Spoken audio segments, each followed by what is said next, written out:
Titan submersible की dive से पहले इसमें एक बहुत इंपॉर्टेंट मसला नोटिस किया गया था जो कि इन फ्यूचर जानलेवा साबित हो सकता था, मगर फिर भी अपनी जान की परवाह किए बगैर टाइटन को समंदर में उतार दिया गया, जिसका नतीजा फिर ये सामने आया। Well, we begin our coverage in the North Atlantic, where the search operation for the missing submarine. अंदर 5 अफराद सवार थे। अब 3 दिन हो गए हैं अटलांटिक ओशन में कि वो लापता है। टैनिक निकल गई या समंदर खा गया, उन किस्मत के मारों की लाशें कहाँ हैं और उन्हें कौन निकालेगा? Critical phase. The US Coast Guard says the vessel's oxygen supply may run out. ये बात है सैटरडे 17 जून 2023 की, जब ओशन गेट कंपनी की टाइटन सबमरीन ने समंदर की गहराइयों में पड़े टाइटैनिक शिप के रैक को विजिट करने के लिए अपना सफर शुरू किया। ये सफर कनाडा के सेंट जॉन पोर्ट से शुरू हुआ। इस सबमरीन ने अपने स्टार्टिंग पॉइंट से 700 किलोमीटर दूर समंदर के अंदर डाइव करना था, जिसे नॉर्थ अटलांटिक ओशन कहा जाता है। ये ओशन का वही हिस्सा है जहाँ टाइटैनिक शिप का रैक मौजूद है।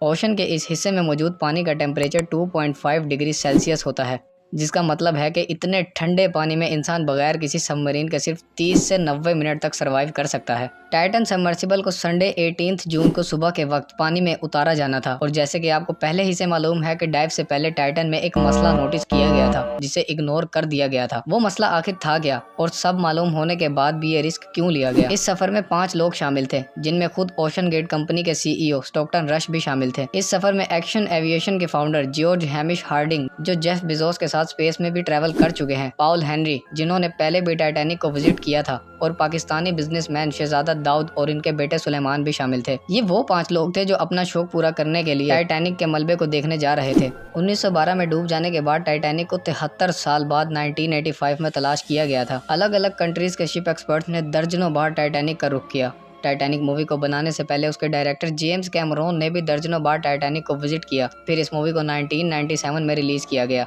जिसके मशहूर होने के बाद कई लोगों के अंदर टाइटैनिक शिप रैक को विजिट करने का इंटरेस्ट पैदा हुआ। संडे 18 जून 2023 को दोपहर के 12 बजे टाइटन ने अपना सफर स्टार्ट किया। ये सफर जो कि 2 घंटे का होता है, 1 घंटे 45 मिनट गुजर जाने तक ही टाइटन का मदर शिप के साथ कॉन्टैक्ट टूट गया। अब ये बहुत नॉर्मल बात होती है। टाइटन सबमर्सिबल का ये टूर 7 घंटे का था, लेकिन जब 7 घंटे गुजर जाने के बाद भी राब्ता दोबारा ना बन सका, तो मदरशिप पर मौजूद क्रू ने US कोस्ट गार्ड से मदद दरियाफ्त की। ओशन के उस हिस्से पर जहां टाइटन से राब्ता टूटा था, हर तरफ अंधेरा होता है और रोशनी का कोई नामो निशान नहीं होता। मंडे 19 जून 2023 को US शिप के साथ साथ कैनेडियन शिप्स और प्लेन्स ने नॉर्थ अटलांटिक ओशन में एक सर्च ऑपरेशन शुरू किया। इस रिसर्च में सोनार स्कैनिंग का भी सहारा लिया गया।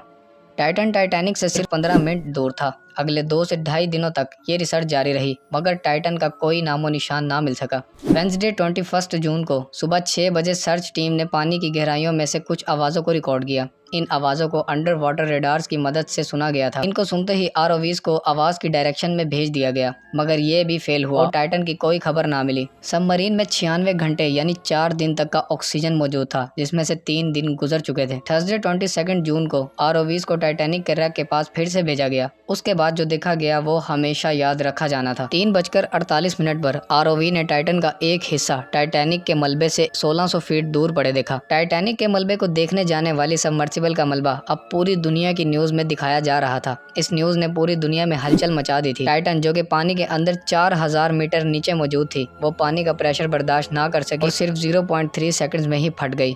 ओशन गेट की सेफ्टी पर कई कंट्रोवर्सीज खड़ी होने लगी। वो मसला जिसके बारे में सब मालूम था, उसके बारे में स्टॉकटन रश ने 2021 में कहा था कि उन्होंने टाइटन को स्टील से नहीं बल्कि एविएशन ग्रेड कार्बन फाइबर से बनाया है, लेकिन उन्होंने ये सब इंडस्ट्री में कुछ नई इनोवेशंस करने के लिए किया था। टाइटन को ओशन में 5000 से 10,000 PSI के प्रेशर पर भी टेस्ट किया गया था, जिसमें वो सक्सेसफुल भी रही। टाइटन सबमरीन की तबाही की दूसरी वजह इसमें पहले से मौजूद क्रैक्स भी थे, जिन्हें 2019 में एक बिजनेसमैन कार्ल स्टैनले ने नोटिस किया था। उस वक्त भी टाइटन को स्टॉकटन रश ही ऑपरेट कर रहे थे, मगर कार्ल का कहना था कि उसे स्टॉकटन पर पूरा यकीन था। टाइटन का मलबा चंद दिनों बाद ही रिकवर कर लिया गया। अमेरिकन कोस्ट गार्ड का कहना है कि टाइटन के मलबे से ह्यूमन रिमेन्स भी यकीनन रिकवर हुई हैं। उम्मीद है आपको ये वीडियो पसंद आई होगी। इसी तरह की मजीद वीडियोस को देखने के लिए मस्ट स्टूडियो को सब्सक्राइब करें।